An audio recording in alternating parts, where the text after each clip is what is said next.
నేటి వార్తల్లోని ముఖ్యాంశాలు. మీ వాట్సాప్, ఏపీకే ఫైళ్లు, కాల్ ఫార్వర్డ్ కోడ్లతో వల పన్నుతున్న సైబర్ ముఠాలు, ఫోన్ హ్యాక్ చేసి వివిధ మార్గాల్లో దోపిడీ, జాగ్రత్తలపై అవగాహనకు టీజీసీఎస్బీ కసరత్తు. రాష్ట్రవ్యాప్తంగా ఉన్న 1023 గురుకుల సంక్షేమ పాఠశాలలు, వసతి గృహాల్లో ఆహార, వినియోగ వస్తువుల సేకరణకు ఏకరూప విధానం అమలు చేయాలన్న ప్రభుత్వ నిర్ణయం సదుద్దేశంతో తీసుకున్నదేనని, ఇది సమర్థనీయమని హైకోర్టు పేర్కొంది. పూచికత్తుకు ముందుకు రాని రైస్ మిల్లర్లు, వడ్లు కొనుగోళ్లు, మిల్లుల ట్యాగింగ్లో జాప్యం, 10 జిల్లాల్లో పూర్తిస్థాయిలో ప్రారంభం కాని సన్నధాన్యాల సేకరణ. మేడిగడ్డ మరమ్మతులు చేయాల్సిందే, లేదంటే చర్యలు తప్పవు. నిర్మాణ సంస్థకు నీటిపారుదల శాఖ నోటీసు. హైదరాబాద్, విజయవాడ హైవే విస్తరణకు డిపిఆర్ సిద్ధం. త్వరలో పీఏటీఎస్సీ ముందుకు.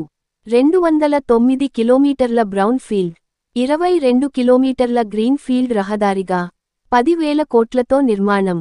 అమెరికా ఎన్నికల చరిత్రలో భారతీయం వెలుగులీనింది.